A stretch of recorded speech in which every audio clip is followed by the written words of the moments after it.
Have you ever felt that different situations in your athletic life that directly coordinate with your race or your gender is only experienced by you, especially as a Black female athlete?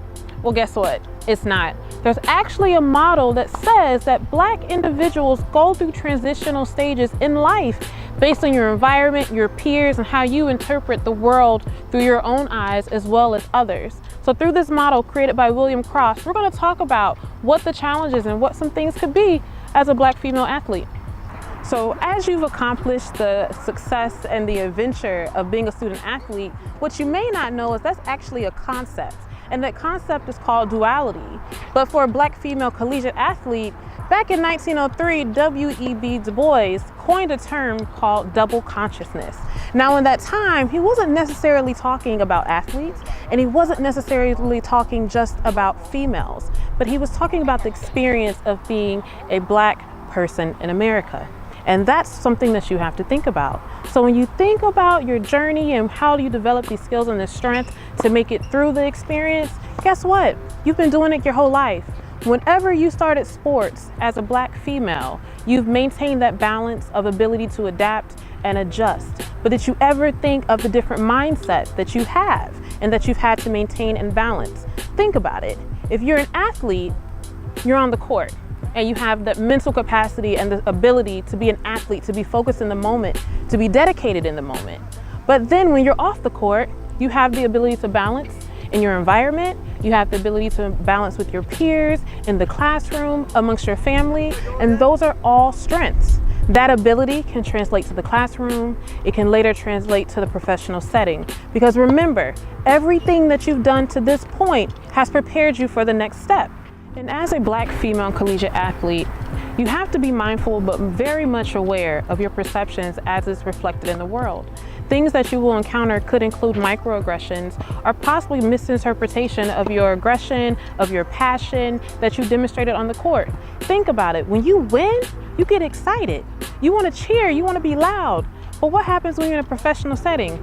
You may not be able to cheer. You may not be able to be as loud as you once were. You may not be able to be that team captain and direct others in that boardroom meeting or different settings. But it doesn't mean that you cannot be dedicated and you cannot be a team player, but you have to have the ability to channel that differently. It's the reality of being a Black female, but especially a Black female in a professional setting. As an athlete, we're told and we've been trained to work hard, to dedicate, to be verbal, to show your passion, because sometimes it gives you more energy. But we have to be aware that once that jersey is off, it's different because we no longer represent that athlete, we no longer represent that specific institution, but it has contributed to who you are. So don't let it go, but just think about the transition and how you can still maintain your goals and be successful.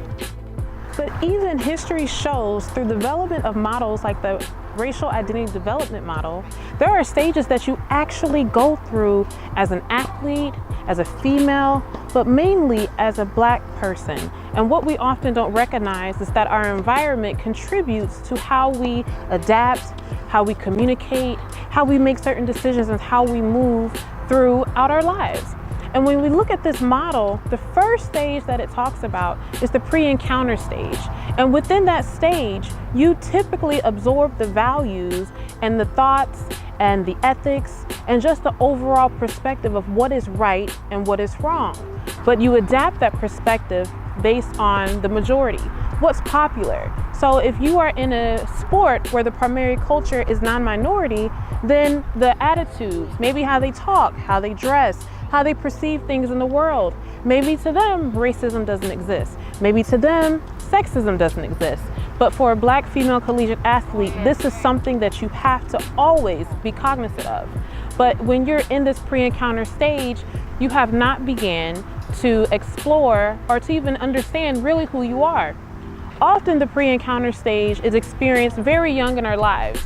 So if you think back to when you started maybe in middle school playing sports and you started making friends, well, what happened if you were the only minority on the swim team?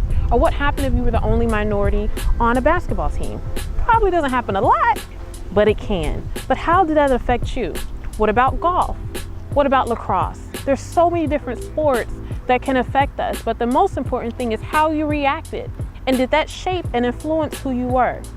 And it's almost impossible to say that it hasn't, because naturally, who we are around and how we move is based on what we absorb. So through your parents as well, through your friends, through your teammates, through your coaches, that pre-encounter stage early on around the middle school time frame is significant for the development and the growth as you continue through your athletic journey.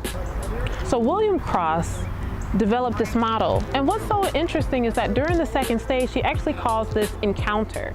And what he says is that every Black person, or even a minority for that matter, experiences a moment in their journey, in their life, where they realize that racism is real and that majority of the world does not see things their way, or that they can be impacted differently than their peers and colleagues.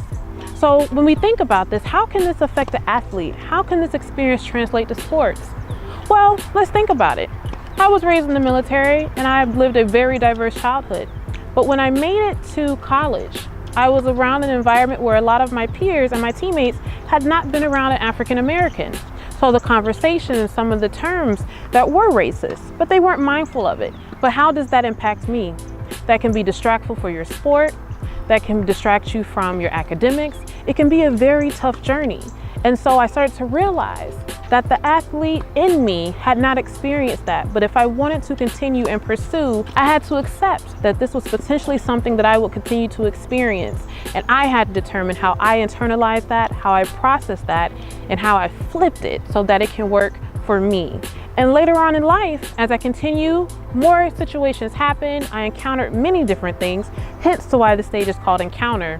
But I realized that if I wanted to accomplish my goals, I had to stay dedicated and focused to do what I need to do. Because guess what? When I made it to a director position, I made it to a boardroom, racism is definitely present and it occurred. But it did not distract me from my goal. It did not distract me from maintaining my integrity and to pursue further education, because I understood the majority does not necessarily represent me or what I am inspired to do. And through these experiences, I can help others.